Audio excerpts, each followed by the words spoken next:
ကြွက်တွေကိုတရားစွဲခြင်း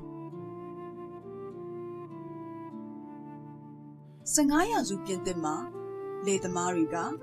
သူတို့ရဲ့ကောက်ပဲသီးနှံတွေကိုစားတဲ့ကြွက်တွေကိုတရားစွဲခဲ့ပါတယ်။တရားသူကြီးကကြွက်တွေအတွက်ရှေ့နေတောင်ခန့်ပေးခဲ့ပါတယ်။ဒီအမှုမှာပါဝင်တဲ့ပါးနှက်တဲ့ရှေ့နေရဲ့နာမည်ကဘာတလိုမီချာဆန်နေဖြစ်ပြီးသူဟာဒီအမှုကိုအနိုင်ရဖို့အတွက်ဥပဒေကြောင်းအရာအကွက်ကြကြပုကန်ချေပခဲ့တာပါရှေ့နေချာဆန်နေရဲ့ပါးနှက်တဲ့ပုကန်ချက်များဒီအမှုမှာကြွက်တွေတရားရုံးမလာနိုင်တာကိုသူကအချက်၃ချက်နဲ့ခုခံခဲ့ပါတယ်ပထမတစ်ချက်တရားဝင်ဆင့်ခေါ်ခြင်းကြွက်တွေဟာတကောင်ချင်းစီနေထိုင်ကြတာဖြစ်ပြီးကျွေးရွာတရွာလုံးမှာပြန့်နှံ့နေတာကြောင့်ဆင့်ခေါ်စာကိုတနေရာထဲမှာကတ်ထားရုံနဲ့မလုံလောက်ဘူးကြွက်တွေအားလုံးသိအောင်ကြေညာရမယ်လို့သူကဆိုပါတယ်ဒါကြောင့်တရားသူကြီးက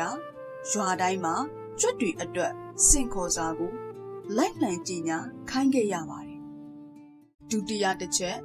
ခရီးသွားလာရေးအခက်အခဲဆင့်ခေါ်စာကြေညာပြီးလို့မှကြွက်တွေမလာနိုင်သေးတာဟာခရီးလမ်းကဝေးလွန်းလို့ဖြစ်တဲ့ကြွက်တွေမှာ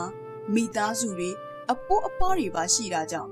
ခရီးနှင်ဖို့အချိန်ပေးရမယ်လို့သူကအကြောင်းပြပြန်ပါတယ်တတိယအချက်လုံခြုံရေးအဓိကအချက်နောက်ဆုံးမှသူကတရားခံတွေဟာတရားရုံးကိုလာကျင်ကြပါတယ်ဒါပေမဲ့လမ်းမှာသူတို့ရဲ့ရန်သူတော်ကြောင်တွေကစောင့်နေကြလို့သူတို့အသက်အန္တရာယ်ကိုစိုးရင်ပြီးမလာရဲကြတာပါလို့ဆိုခဲ့ပါတယ်ဥပဒေအရတရားခံတရားဟာအသက်အန္တရာယ်ရှိနေရင်တရားရုံးကိုမလာပဲနေပိုင်ခွင့်ရှိတယ်လို့သူကထောက်ပြခဲ့ပါတယ်အမှုရဲ့ရလဒ်တရားသူကြီးကဒီခုခံချက်ကိုလက်ခံခဲ့ပြီးလေသမားတွေကိုမင်းတို့ကြွက်တွေကိုတရားရုံးလာစေခြင်းလမ်းမှာရှိတဲ့ကြောင်တွေကိုအရင်ဆုံးဖယ်ရှားပေးရမယ်လို့အမိန့်ချခဲ့ပါတယ်လေသမားတွေကသူတို့ရဲ့ကြောင်တွေကိုမဖယ်ရှားနိုင်တာကြောင့်နောက်ဆုံးမှာကြွက်တွေကိုအရေးယူလို့မရပဲအမှုဟာပယ်ပြတ်သွားခဲ့ရပါတယ်